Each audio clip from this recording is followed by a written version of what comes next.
What's up? Happy Monday. That feels so long. I've watched that so many times now, but I try to offset the ads on Twitch because they're Oh, that's smart. ridiculous.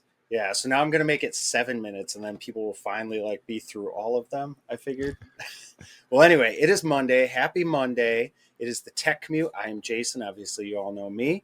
I am We finally made it. Focus Yeah. Otter himself, Michael Liendo. Did I say it right? Hey, perfect, perfect. It's a Spanish name. Yeah, yeah. Hey, look at that. Let's go. Yeah, look at that. You is it early? 2:59. Wow, we actually started before 3 o'clock today. Holy crap. That is fantastic. Michael, why don't you give us a brief introduction? Let's do it. Let's do it. What up, Roxy? I see you're in the chat. Already chiming in there. Hey, everybody. My name is Michael Liendo. I'm a senior developer advocate, currently at Orcus, formerly AWS, and a couple other places that we can get into. But that's me, content creator. I am a mid-funnel developer advocate, and we'll definitely be Hmm. tying into my thoughts on developer advocacy and what that means. But husband, father, all those good things. Dog owner. I got a couple fish. And just general builder and creator. I love that you are so inclusive that you also called out the fish. Well, Yeah. what's up, fish? What up, Well, fish? no, you have to get like so like I finally like I'm bougie now. Okay, I Oh, got my okay. tech money. I'm doing all right these days. I got a koi pond, Whoa. and you have to get like a rock that protects them from like hawks and raccoons and all Oh, that yeah. stuff. But so I had like three koi fish down to two because like if the fish isn't smart enough to get underneath the rock when the bird comes, Yeah. then three goes to two real quick. So what's the name of the one we lost? It was what was it, Kieran? I think it was Kieran. R.I.P. Uh Kieran. yeah, yeah. Shout out to Yeah, Naruto fans. shout out. Well, I've seen nets. You got to get a net. Yeah, but That see, going back to the bougie life, yeah, I like the net, but then the net doesn't make it look so nice. that's I'm a true. man of aesthetic. That okay. I can appreciate that. I can appreciate that. Okay, so you've got the tech money now. You're getting the koi ponds now, but it Yeah. wasn't always like that. So maybe let's rewind a little bit. Let's go Yeah. back to the early days of Michael and maybe when you first started kind of getting into tech. Like what was that first Hello World experience for you? Yeah, definitely, definitely. So, for those of you that know me by my alias, some of you know this story, at least bits and pieces. But former model, I was a model for 8 years. That explains a Um, lot. Freshly dropped out of college, Yeah. and I needed something to make some money, so I was bartending and waiting tables. But at the time, my primary occupation was male modeling, so magazines, none of that, OnlyFans stuff. Um, so you take that, and I just had my daughter at the time, right? And my agent told me, what if something happens to the moneymaker? So I was riding my bicycle without a helmet, racing through traffic because in your 20s, what is life at that point?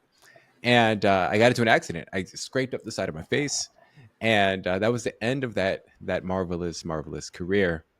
And I had to sit there and figure out what to do. Now, Yeah. to kind of place the setting here, there was this really cool new invention that just came out, right? You might have heard of it. It was called an iPhone, right?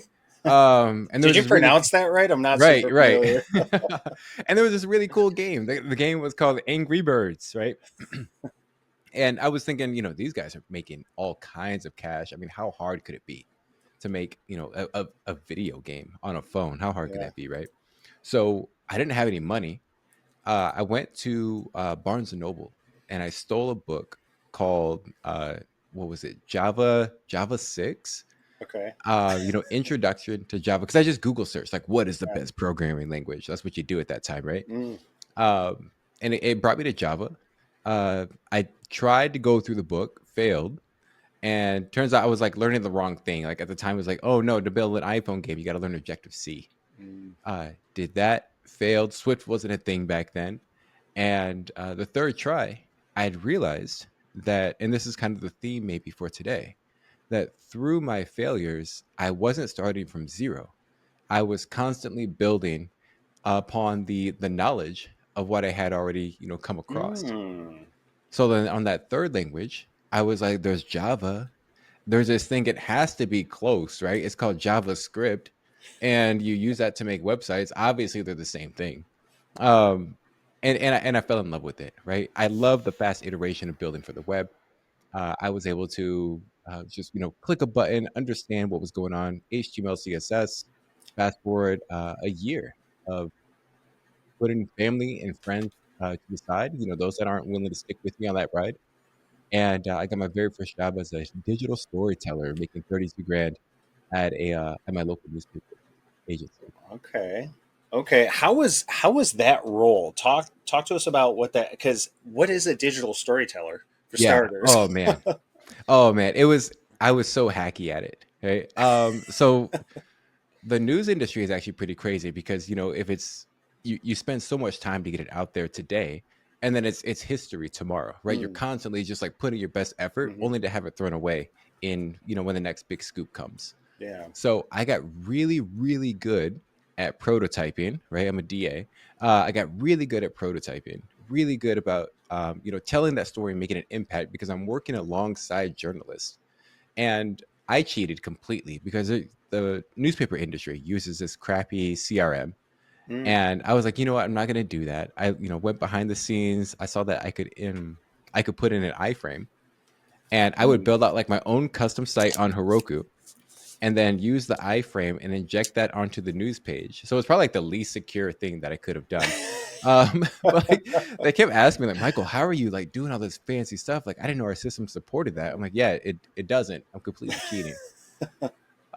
You But look yeah, like a so wizard, though. You looked like a wizard. oh man, I was the man. They was like, man, I'm so Yeah. glad I hired this guy. And the reason why I left was because I realized the value that I was bringing was contradictory to the pay that I was earning. So as I Mm. mentioned, I was making 32 grand a year as a full stack developer, JavaScript on the front end, Node.js on the back end, right? Deploying to Heroku, doing all this stuff. After the first year, I'm a self-taught developer, right? Yeah. Dropped out of college, no certifications. I went to them and I said, I got my year in. That's all I need as a Yeah. self-taught developer, right? And I said, I want double. And they looked at me like, we're not going to pay you double, Michael. We're not going to pay you double. Uh, I was like, cool. I'm out. And I started consulting. I was consulting for 3 years, and I was making double.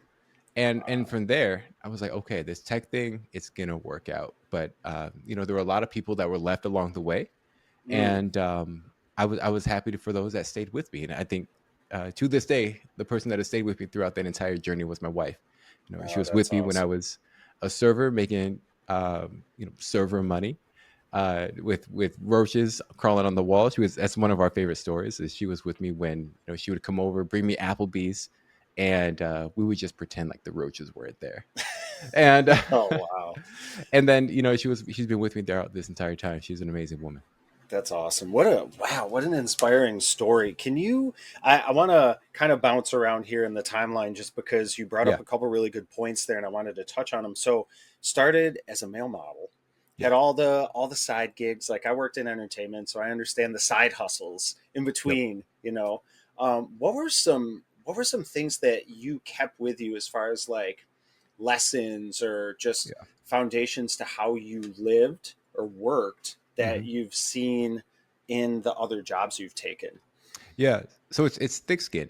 That's the main Mm, thing. I do get asked that question quite often. It's like, what qualities did you retain from being a yeah. male model? It's thick skin. People think it's being in front of the camera.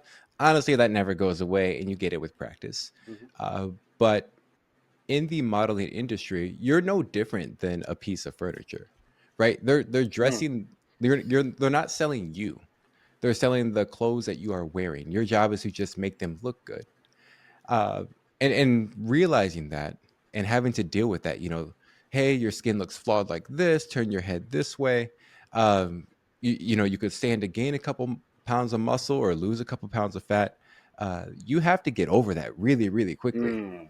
Otherwise, you're just not going to make it. You're constantly being assessed. And if you can understand that that's the industry you're in and remove that from the person that you are, then you'll do well. If Love if that. you can't, then you have to you're kicking rocks, right? The industry is Yeah. not for you. Yeah. I mean, I feel like so many industries are like that. So how Yeah. how do you suggest people, I guess, work on that?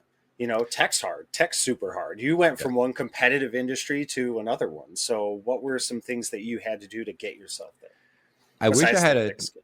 no, no, no. You're absolutely right. I wish I had a secret formula, but I think at that point you have that's whether that's the make or break of whether you have it or not. This industry isn't for everybody. Modeling isn't for everybody, right? Tech isn't for everybody. And then when it comes to content creation, that's sort of the bridge of those two.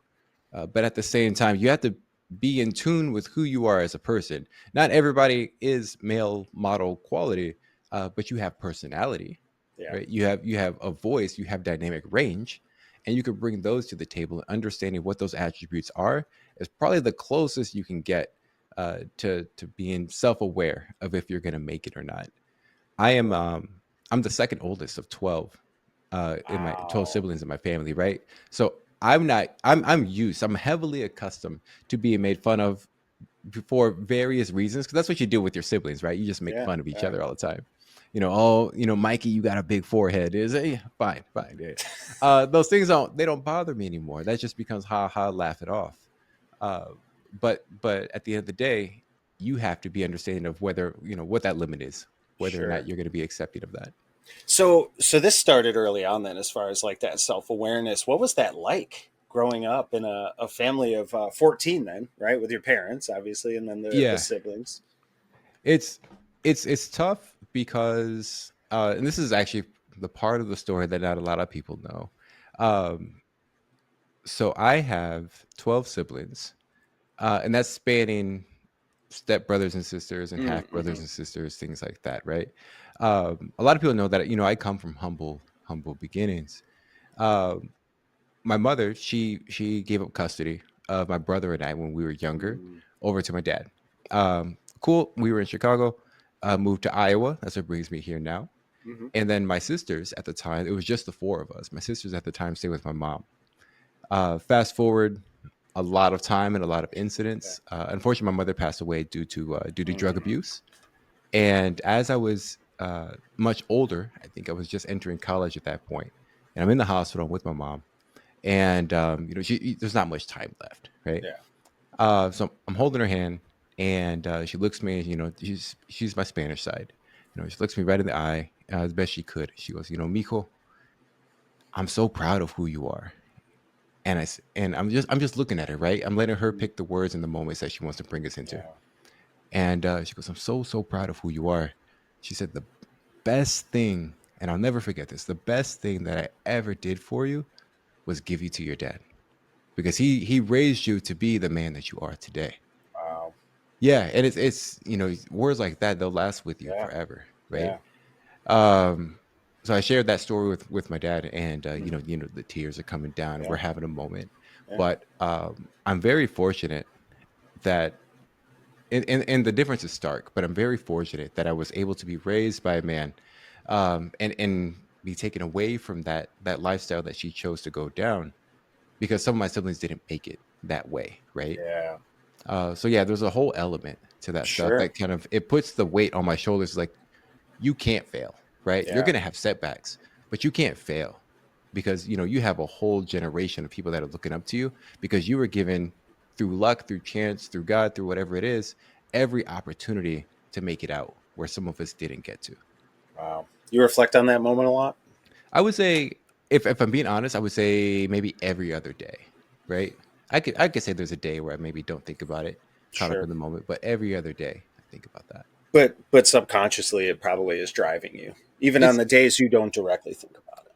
I always say folks like me aren't supposed to be here, right? Mm, The system isn't set up for folks like me and my backgrounds and my beginnings to make it to this level. And the fact that mm, I've made it here, I think that says something.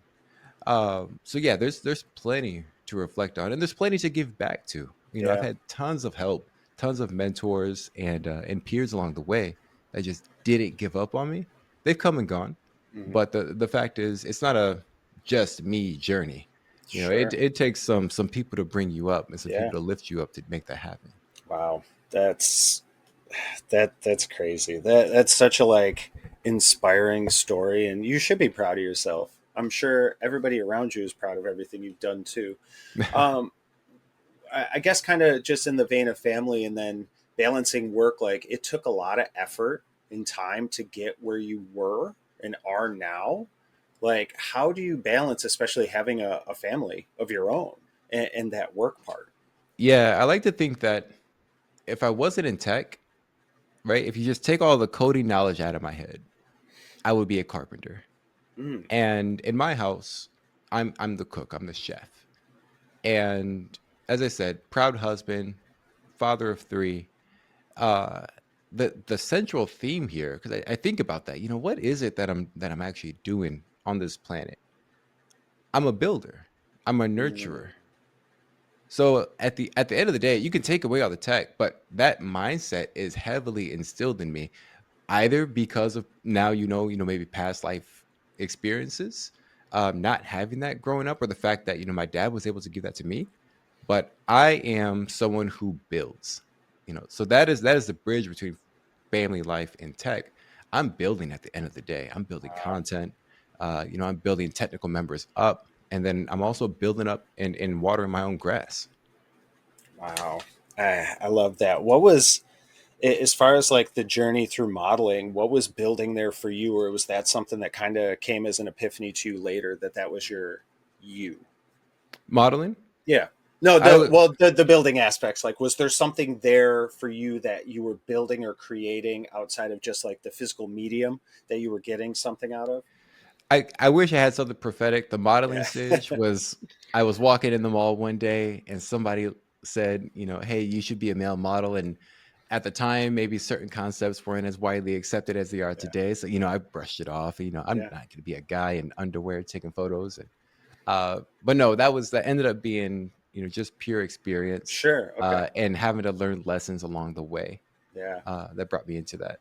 I love that. I mean, we grow through some of those experiences and then find out what we are. Like Yeah. sometimes you need that path. Well, what was something what was something as far as that first job that really made you self-aware that like you wanted to go to the next step? Like some people would have just been great there, but like I what was understand. pushing you to grow and keep going? It's it goes back to how far can I stretch this ceiling, right? Mm, Something just weird quotes. I mean, I don't know if my ADHD like kicks in or what, but like certain quotes will just stick with me. And one of them was from Chris Rock, and I think a lot of us know the comedian Chris Rock, right?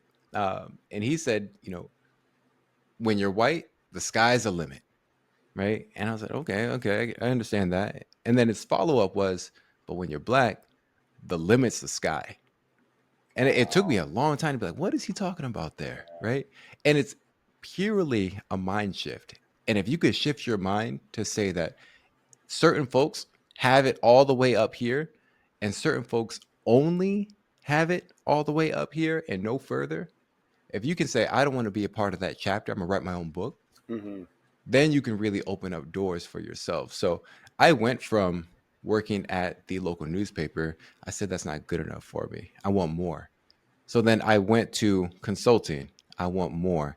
I worked at John Deere. John Deere is the farming company Hmm. out here in the Midwest, and a lot of folks in our area retire from here. They Yeah. stop. That's good. You get Hmm. pensions, you get the six-figure salary. That's good. Hmm. I wanted more, so then I started working at AWS. I was there for 4 years, and I reached a point where the work started to feel like work. I felt like I had completely transformed how I do business, how I market myself, and things like that. And so I wanted more. And now I'm working at Orcus, a Series A startup, and I'm able to have a much bigger impact and leave my fingerprint on the company itself. I love that. So let's talk about your time at AWS a little bit because I feel like for a Yeah, lot of people, like that is it. That that is is that. it. That is one of the big ones. Yeah. So what was that process like getting in there, and then maybe talk? We'll fast forward to Hmm. the end where you knew like, okay, I've hit my ceiling here. Yeah. Yeah. The process was tough. Yeah. Um, as I mentioned, I was making six figures, first time making six figures, and for context, because that's 100 to 900, Yeah. it was $104,000, like Hmm. just enough to say I'm Yeah. making it. Yeah. Um, I as I was getting into that realm at John Deere, I left because enterprise isn't my thing. Natter Dabbit, shout out to Natter. A lot of folks know him. Yeah. He was working at AWS at the time. He was like, "Hey, you should come join me." I went through the interview process as a solutions architect. I've always been very Mm. technical.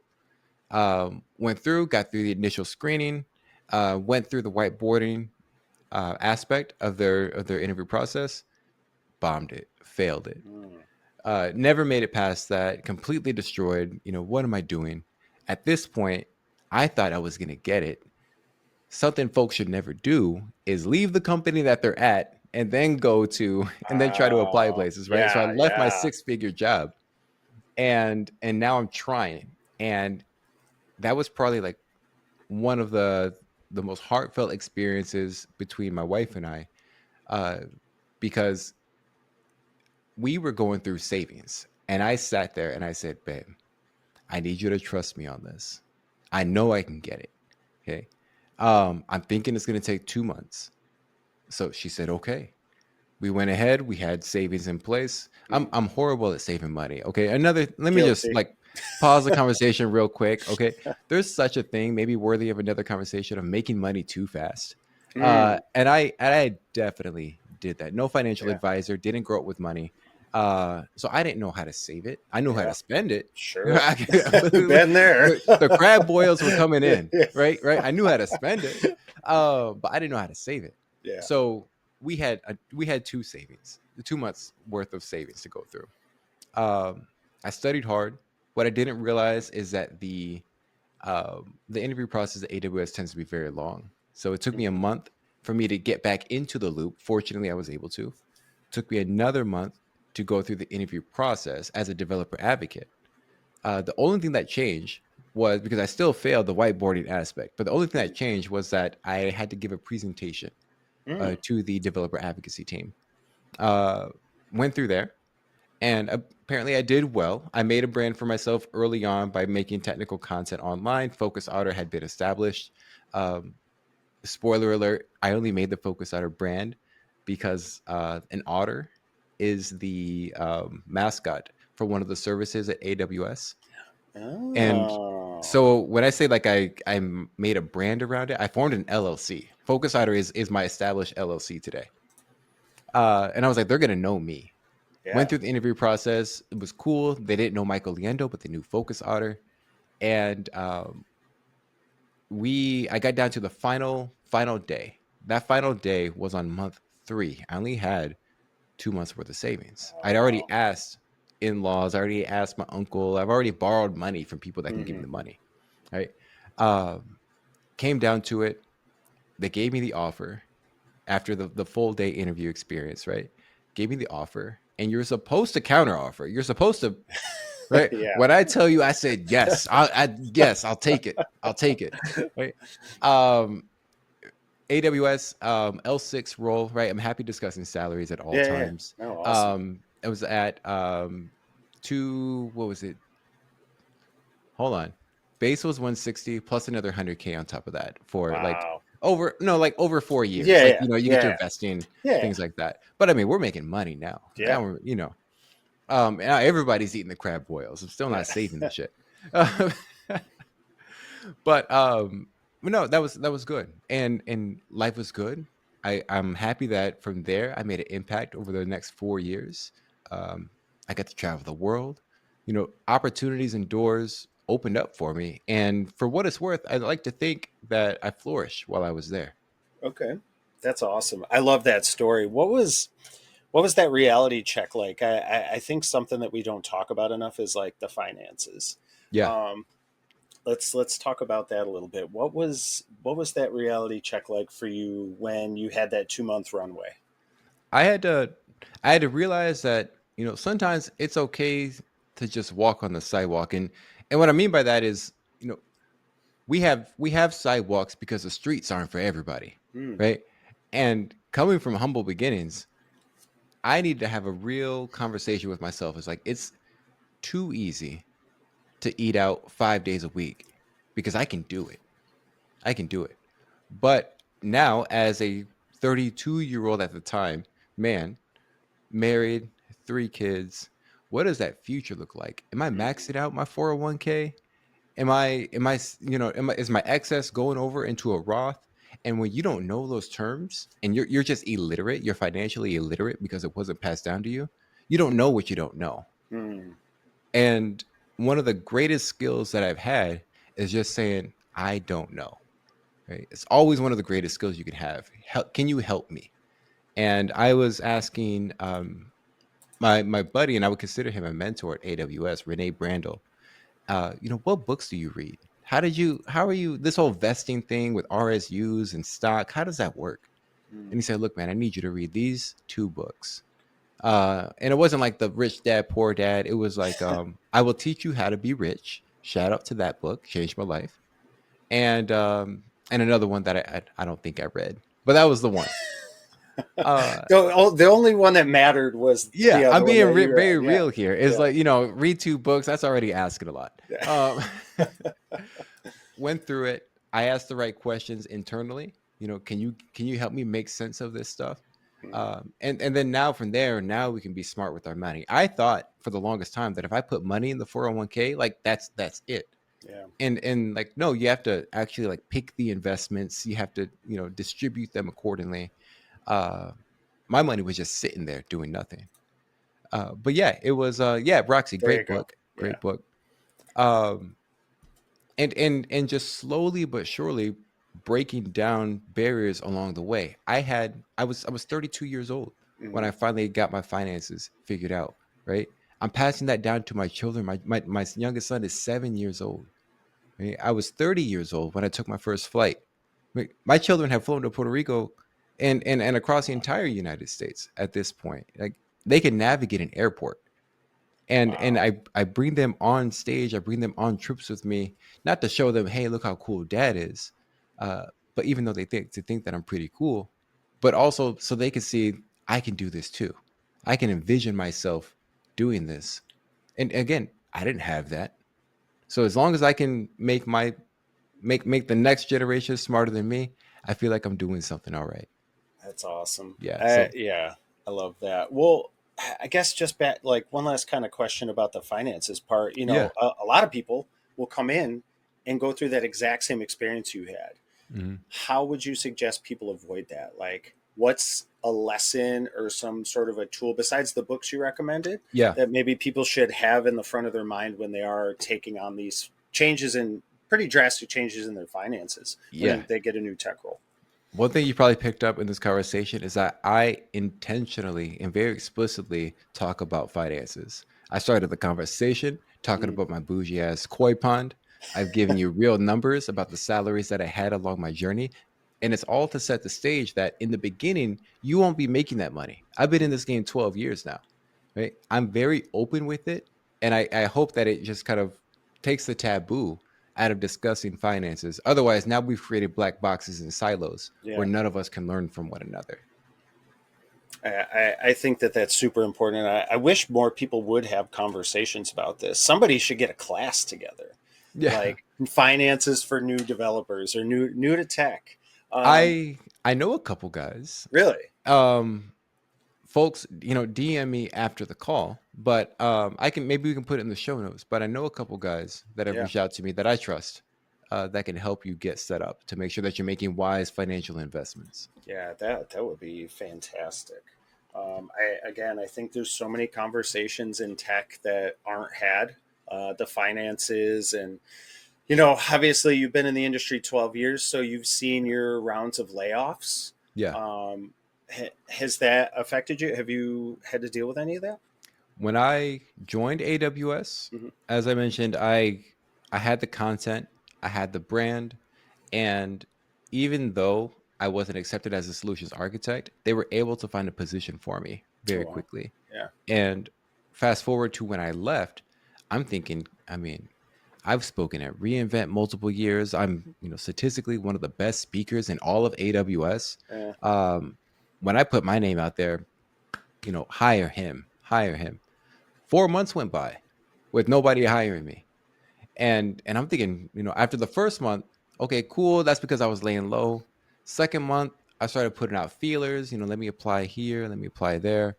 By the third month, I'm like, am I gonna have to put that like green button on LinkedIn that's even open for hire? I don't want to do that. Oh, It's like I don't want to do that.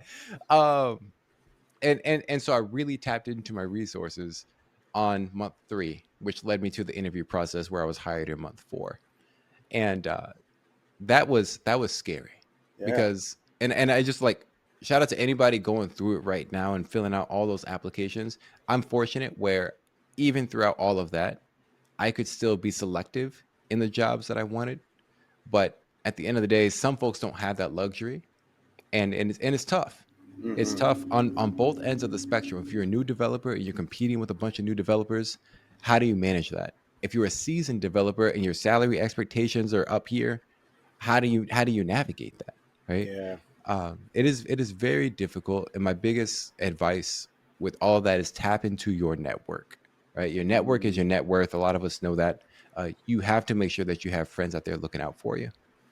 How do you, since you brought that up, and I love talking about networking and community. I mean, that's literally why I'm in the position I am. A lot of people can also attest Yeah. to that same trajectory. Like, how do you suggest people go about doing that? I think a lot of people have a little bit of hesitancy when it comes to just like asking for help. Yeah, yeah, and get over it. Mm. I was like, Yeah. you got to get over it. Yeah. You have mouths to feed, and maybe you don't, but you have your own self to take care Yeah. of. You don't want to limit yourself because of your shyness, right?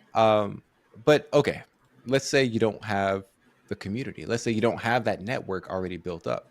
Right? I don't have 100,000 followers. I got my 6, and I'm happy with that. Um, what you can do is just start putting yourself out there in the form of content. These days, I have mixed feelings on the impact of content, but what it is undisputable is the fact that people will see you if you put content out there, right? Something is useful. Biggest problem that I had whenever I was in my developer advocacy, like heavy content Hmm. moments, is that I wanted to put out in what was in my mind 100%.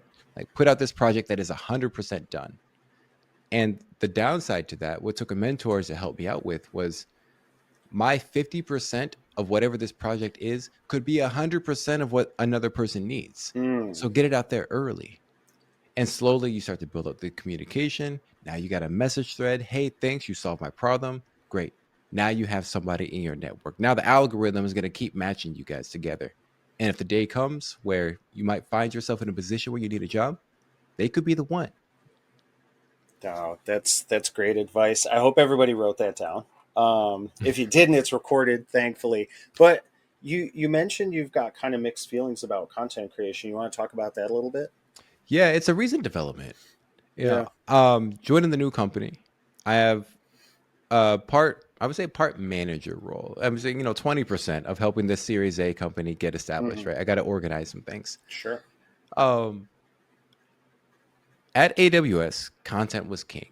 Mm. And content goes two ways as a developer advocate. You put content out into the community, but then you also have to do the other part, which I think a lot of developer advocates fail at, which is taking those insights and turning that into content that you can bring internally so that your engineers and your project managers can understand and get Yeah, insights, right?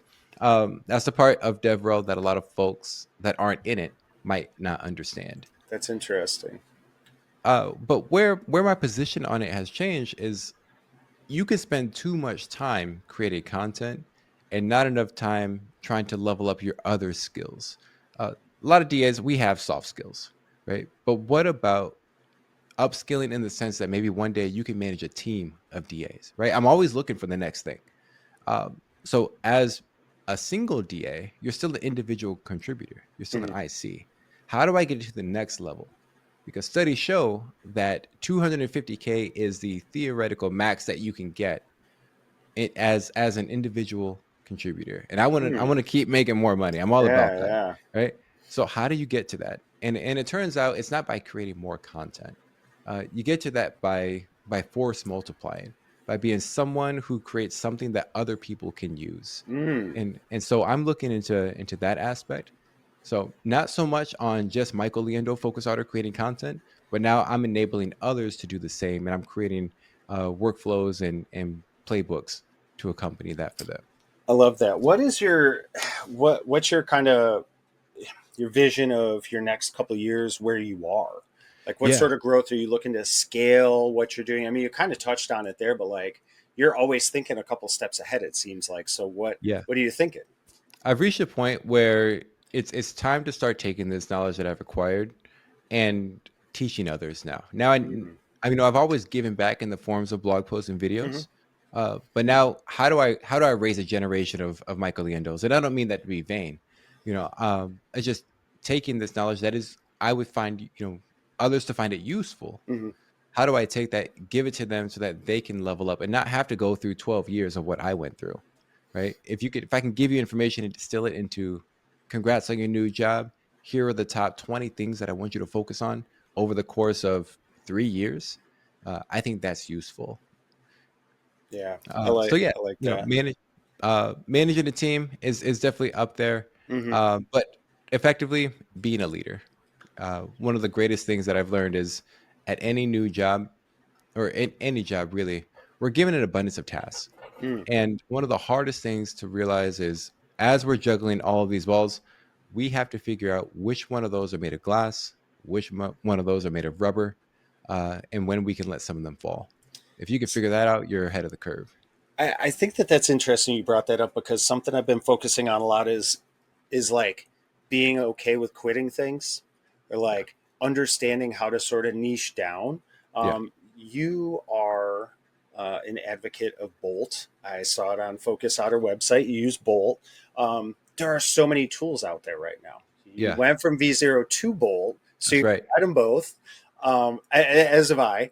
How do you decide what tools to use? Like, how do Mhm. you get away from shiny object syndrome? For me, it's I have a really hard time getting away from it. But at some point, you gotta say this is what I'm gonna go deep on, right? Mm, Being T-shaped, going back to that, yeah. right? This is what I know, but this is what I know really well. And for reference, I like V0. I do like it. I just happen to be in a space where my background is heavily based off of AWS. Mm, Uh, the folks at Vercel, they're awesome, they're great, and I agree with their positioning here, but they won't hire me because it would mean me giving up uh, Focus Otter, the yeah. Focus Otter brand, right? They don't want me creating AWS content because they're that nice Sure. DX wrapper around Yeah. AWS. Yeah. Understand it. Uh, and with if I take that coupled with my brand and my audience wouldn't like it if I just showed off V0 and Next.js stuff. Yeah. And then I look at where I'm at in the workplace. My company happens to be very um, agnostic of what front end tool you use. So I have all these signals that are saying I can't be heavily opinionated on one specific thing. Yeah. Bolt is great because it's based off of Vite, and I could use that to tie into any front end framework. So it's a very strategic and realistic view of why I prefer Bolt these days. Yeah, no, that makes sense. I personally also love it. I loved your explanation as to why you use it as well. Just the simplicity to spin something up like that Yeah. wireframe of a project and then get your parts put together. Just really optimizes workflows. Yeah. How would you suggest as far as like productivity? Do you think that you manage your time well when you're working? If we have to break that into two parts. Yeah. If in my mind I am in focus mode, it's very hard to for me to step away from that. I'm going to go deep on something that's Mhm. managed very well. I would say I'm not the smartest, but it's just very hard to outwork me. Yeah. However, because the field that I'm in always has me being pulled in various directions, then it can be difficult to find out what I need to sink my teeth into versus Mhm. what I need to just maybe get a nibble of and then just say, let's pass on that for later on. I struggle with that. Sure. Uh, and I'm very upfront with that with my managers. And that's part of that communication, what I like to call developing political capital internally. They have to know Hmm. your strengths and they have to know your weaknesses. If you can get to a point where early on in your career, you're hungry, you're yearning, you're learning, and you need to say yes to everything. Yes, give me more, I'll do it. If you can get to the point where now you have to flip the switch and it's no to everything, because they need to understand that when you say yes, you're gonna deliver, you're gonna knock it out of the park. When you get to that point, now you can be prescriptive about what you dive deep on and what you can communicate to your managers in terms of what you'll get done. Mm. Yeah, that's awesome. I also struggle with time boxing and time management. It's hard, Yeah. especially when you want to like build something and then you get distracted and Yep. you broke it and you got to fix it and you're like, oh, I was supposed to be doing something else anyways. Ah, shit. Yeah, yeah, but that's where the knowledge comes from, Yeah. right? You get those insights and you start creating content, or you're creating projects rather, Hmm. similar to how your end users will use them. Now you're ahead of the game, and that's what, Yeah. again, it's what makes a developer advocate into what I call a mid funnel developer advocate, because now you have technical insights into when you're off of the happy path. I like that. And you refer to yourself as a mid-level, correct? I believe Yeah, that's how you had referenced it. What does that mean? And did you coin that? And what are the other levels?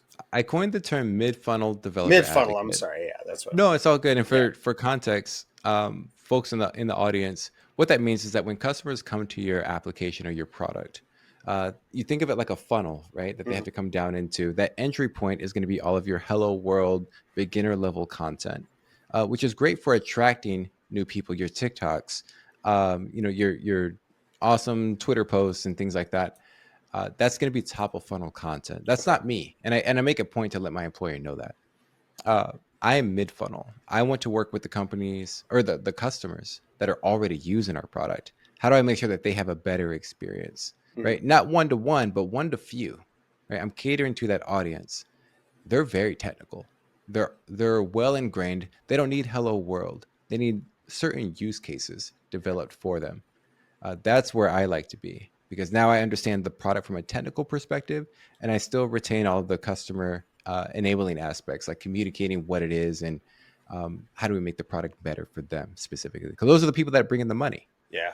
Yeah. That makes sense. Roxy had a question here. When you started as a dev advocate, did your socials and personal content fall to the wayside? Question, comma, second part, because of burnout? Good question, Roxanne. It's so good to have you in the chat. Um, no, they didn't. My socials increased when and I'm making a key point here, just based off of your sentence. When I started developer advocacy, because that was a new field for me. Right, Mm, I was an engineer at that point, yeah. and then I'm going into it. I was coming in hungry. Like burnout wasn't something that I was going to let myself fall into, because I want to be in this field, Mm, right? I'm ambitious. I'm going after it. I'm putting forth 110% of my energy, and I'm like literally 110, like more energy than I should have been putting into it, yeah. because I needed to make it. I was like, I'm doubling down here. As you heard, I'm running off of savings. My wife is Hmm. dependent on me. I have to make it work. And when my back is against the corner, and I think for a lot of you, when your back is against the corner and you have to make it work, then burnout's not a concept that you're willing to accept in your mind. Yeah, that's interesting. Have you had those points where you felt like you were experiencing burnout? Yeah, yeah. It's in the middle, right? The honeymoon stage is over. Yeah. You made it.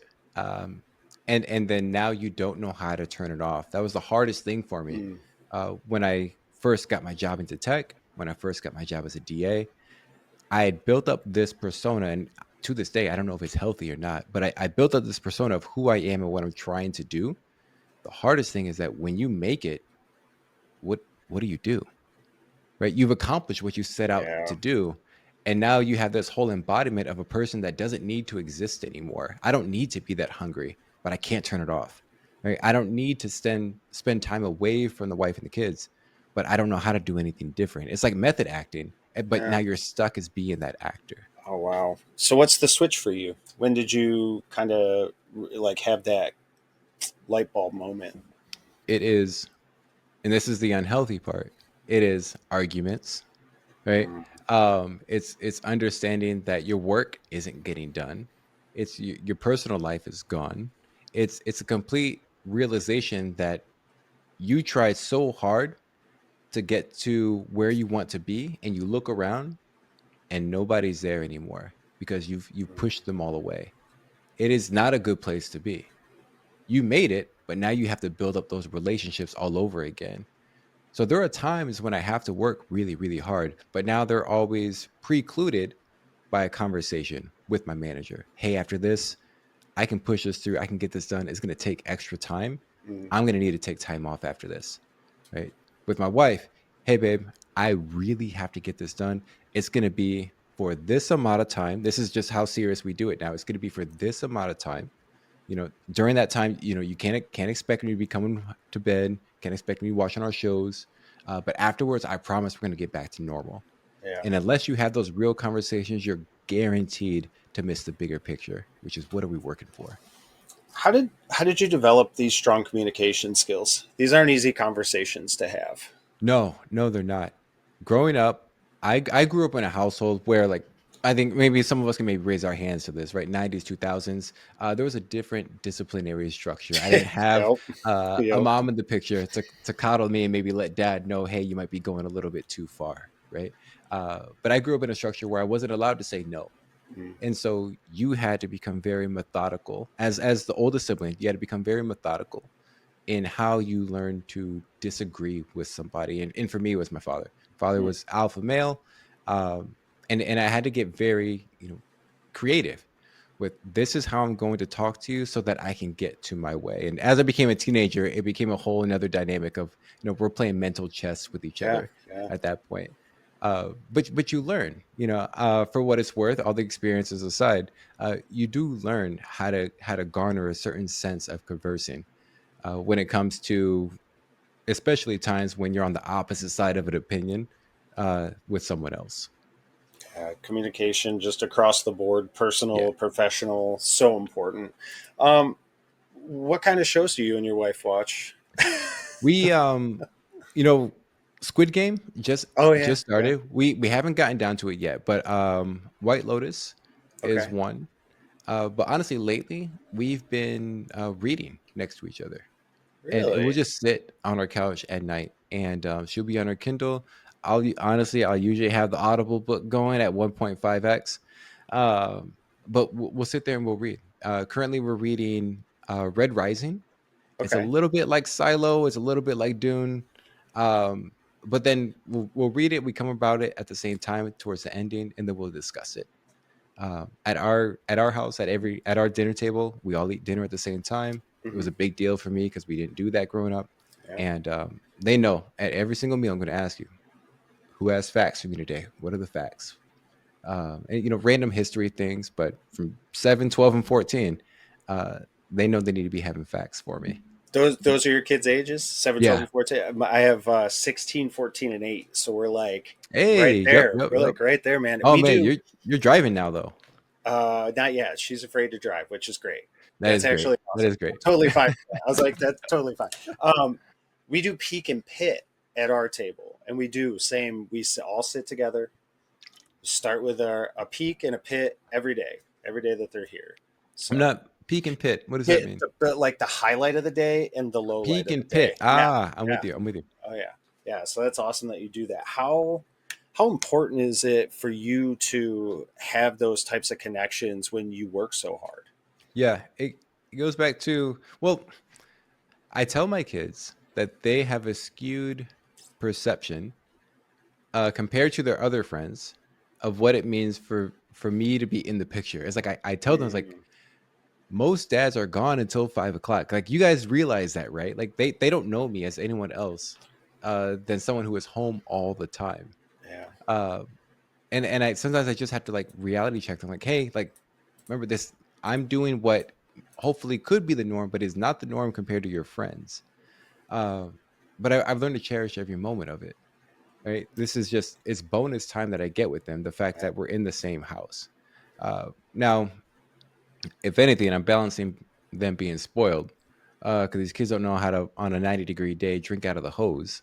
um, it has to come from the fridge. um, uh, but it's give and take. I can't yeah, say that I've learned it. I can say that I'm learning it every day. I know core principles, right? I know that we need to be a family. I know that it's okay for me to set boundaries. Hey, dad is working right now. You got to give me space. And I know that honestly, my youngest, he should probably sign an NDA because he still interrupts a lot of my meetings and hears all of the inside oh yeah, conversation, oh yeah. right? It's give and take. I hear Jack knows all my coworkers. Usually, I'm Yeah, surprised he hasn't come in yet. He'll just like same. you just see his head, and then he leaves. That's awesome. I love that you're in a position where that's like okay. I think sometimes people are sort of afraid to blur that line between personal and professional. But for me, it's like this is who I am. Like Yeah, I work at home. My home is here. You're in my home, so it's like why wouldn't they be here? I So call it the it's my coworkers know it as the he lives here too rule, right? And it's like if he pops his head on the screen like Jack yeah, does, he lives here too. So yeah, I mean, I don't know what to tell you here. yeah. No, I'm not going to go on mute. I'm just going to quietly for a second tell him I'm in a meeting, and that we can continue back on with the conversation. Oh yeah. Uh, but it takes a leader to be able to establish that as an acceptable piece of culture, Mm, right? So if you don't have folks that are willing to do that, then you'll never break that cycle. And I'm all for me being me. If you get into a meeting, I'm gonna wear my little chain, right? I'm gonna come on here. I'm not gonna do the enterprise talk. I'm not gonna have you guess what I'm saying in between the lines. Like I need to talk to you real so that we can have a better platform of communication. That's just mm. who I am. No, I love that. How important is being authentic to you as a person, like being yourself? Because I feel like at this point, that's also how I try to like carry myself. But Yeah. I think some people kind of struggle with that. So how is it important to you, and how do you maintain it? Yeah. I think it's earlier on in my career, it was tough because being in a room full of decision makers, Hmm. in which case, in my setting, in being here in the Midwest, it's just a lot of white people, Yeah. right? Being in those situations, they're expecting you to come to their level, right? You need to make sure that you are coping to how we do business over here. So I was at John Deere, and one of the things that I changed was every time that they had a meeting, they would call it.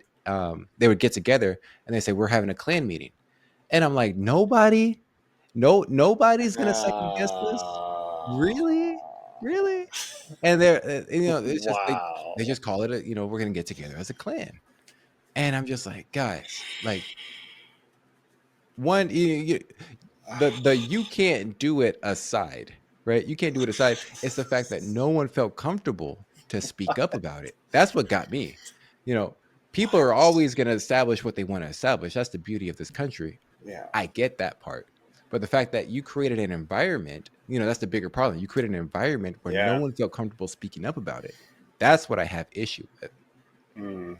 Oh So my that's God. This that's was no the longer a thing. this was the 2000s, by the way, This correct? was if you want to get specific with it, this was a couple of weeks after George Floyd. Oh Like my that. God. That's the time period that we're talking about. Um, yeah, yeah. So Jeez. tough stuff. But if nobody is going to speak up at risk of their job or anything else, that says more about the company culture than somebody who says, "Hey, we Mm. should call these things clans or whatever." Um, Ugh, yeah, that yeah. I literally just my all of my I'm sweating. That just made me so uncomfortable to hear. Oh my Out of everything we've talked about, I don't that's the one. that was the I'm like, what? So fun fact, Yeah. I was a process engineer at a company that was making cedar belts for actually for a John Deere machine. We're one of their Okay. contractors. So I worked with with Yeah. a John Deere company. And I'm like, oh, I never knew that, and that I'm like, oh my God, that just made me so uncomfortable. That was Well, crazy. now you know the guy who changed it company wide. Like It's that look was at that. yeah, See, yeah.